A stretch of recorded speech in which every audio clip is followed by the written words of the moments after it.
so hard like a hammer. Don't waste your precious time putting up a front. The first and the last. You say you had it all planned. When the truth came out, the next on the line.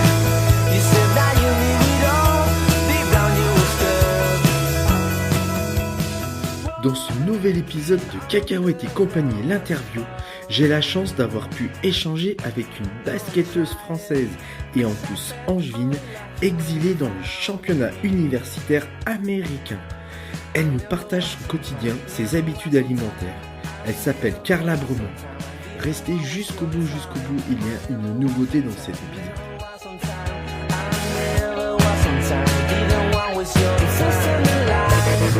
You say you hide in the plan, then the truth came out.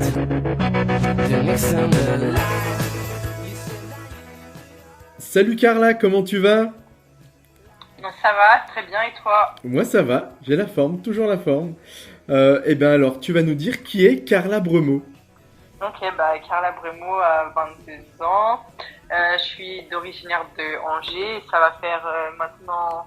Je suis aussi joueuse de basket. D'accord. Et ça va faire maintenant 5 ans que j'habite à Wichita, dans le Kansas, aux États-Unis. Ok. Et 4 ans que je suis à l'université de Wichita State University. Oui. Et je viens de finir ma dernière saison à l'université. Je dois finir mes études jusqu'au mois de mai. Et après, je rentrerai en France ou en Europe pour trouver un club professionnel. Et alors, t'es parti aux États-Unis pour faire quelles études ? Actuellement, je fais des études de sport management.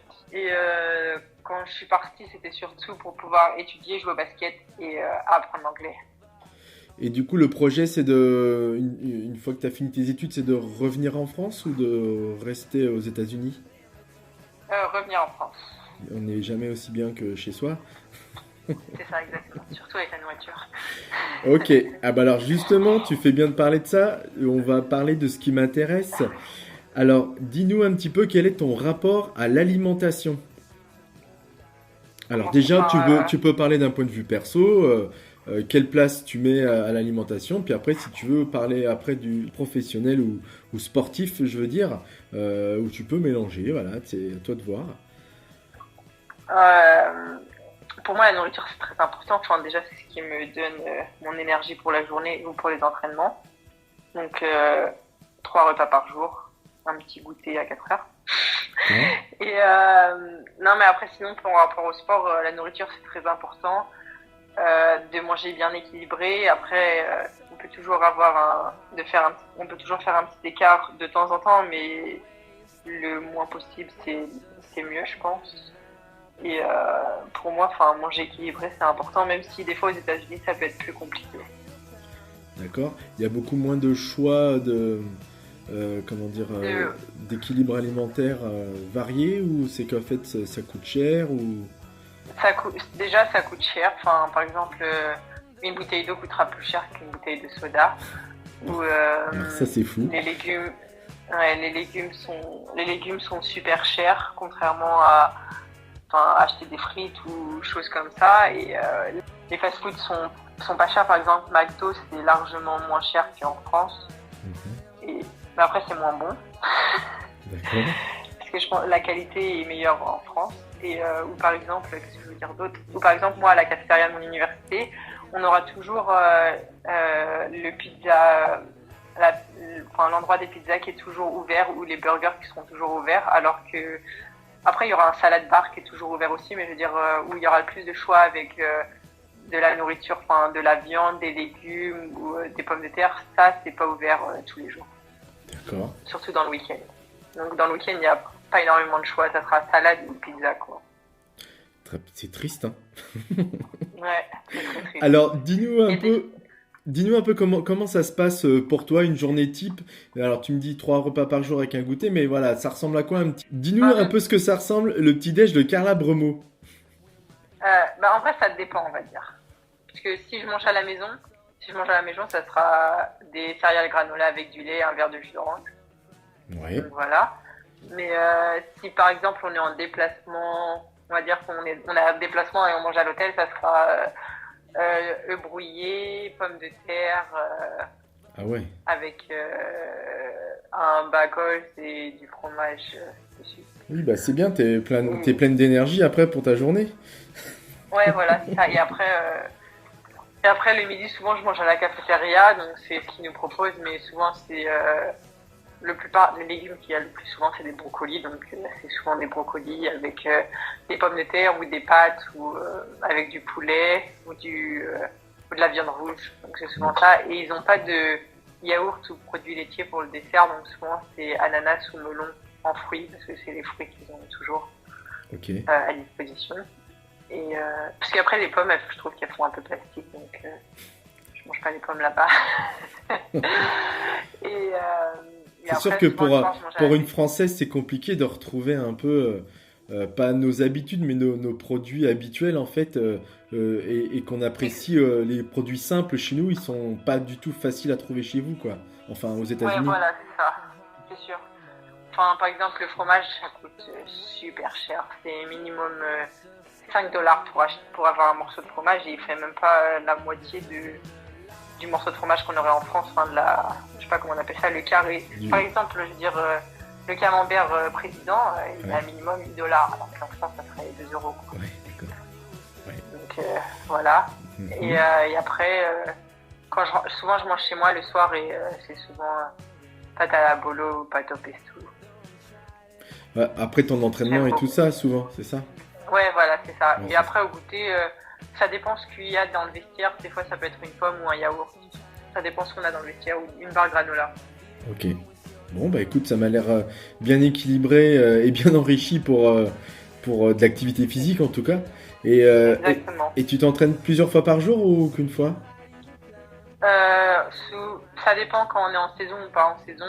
Mais quand on est en saison, on s'entraîne une fois par jour de 2h à 2h30. De 1h30 à 2h30, je vais dire. Et on peut avoir une séance de muscu en plus. D'accord. Et après aussi, je vais shooter toute seule. Ok. Ouais. Bah du coup, l'alimentation, correspond un peu à ta dépense énergétique du coup. C'est ça. Bon, bah c'est très bien. Bah écoute, merci pour ces infos. Est-ce que il y a des actualités, des choses ce que tu vas faire là en fin de saison, maintenant que la saison est terminée pour toi, d'un point de vue sportif? Vu que la saison est terminée, là je suis en stage actuellement pour finir mes études. Je dois faire un stage de 500 heures. Donc là, c'est ce que je dois faire jusqu'au mois de mai pour pouvoir avoir mon diplôme au mois de mai. Et après, sinon, là on a fini notre saison lundi. Donc à peu près dans une semaine, je vais reprendre tout ce qui est activité physique. Pas le basket, mais tout ce qui est prépa physique et je veux dire muscu, cardio et choses comme ça. D'accord. Pour préparer la saison prochaine. Juste pour les auditeurs, pour mettre à jour, c'est que vous avez terminé la saison, on va dire début mars, c'est ça? Et du coup, là, vous préparez, soit vous reposez, enfin, vous continuez les entraînements jusqu'à la fin de saison, j'imagine, et après, prépa, et vous reprenez la saison au mois d'août, quand la saison recommence. Ok. Et après, là, ça va être, je veux dire, plus la partie estivale où tout ce qui est entraînement plus individuel et la préparation pour mon corps. Préparation physique, c'est ça? Ouais, voilà, c'est ça. Donc, c'est là où tu reviens à Angers, souvent? Souvent pendant l'été, oui, je fais ma préparation physique. Je ferai ma préparation physique sur Angers, mais tant que je suis encore aux États-Unis, je ferai aux États-Unis avec notre préparateur physique qu'on a sur le campus. D'accord. Et donc, du coup, on aura peut-être la chance de te voir en saison prochaine en France ou c'est un peu prématuré? Pour le moment, je ne sais pas exactement où je serai, mais il y aura peut-être une chance que je me retrouve en France la saison prochaine. Eh bien, très bien. Je sais pas, mais peut-être. Eh bien, merci pour ces petites informations qui étaient très, très, très précises et j'espère que nos auditeurs sont ravis, tout comme je le suis. Et écoute, je te souhaite une bonne fin de saison, donc qui est déjà terminée, et une bonne fin d'année scolaire. Et puis, bonne fin de stage. Beaucoup. Et puis, je te dis peut-être à bientôt et encore merci. Avec plaisir.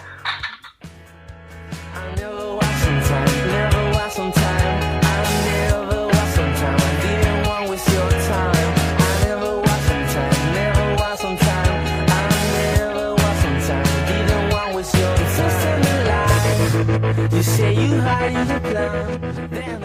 partir de ce nouvel épisode, je reviendrai sur l'échange pour apporter un plus diététique en lien avec les habitudes de l'invité. Ici, Carla nous signifie ses difficultés à retrouver les produits qu'elle avait l'habitude de consommer en France aux États-Unis.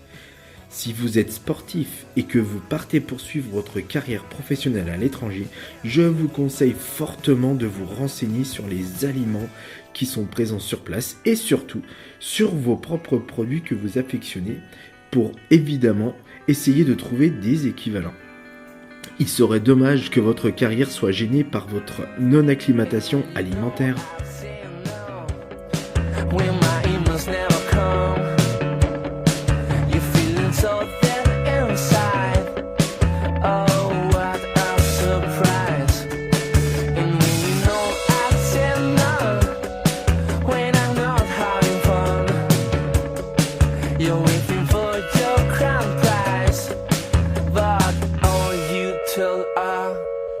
Sweeten the ice.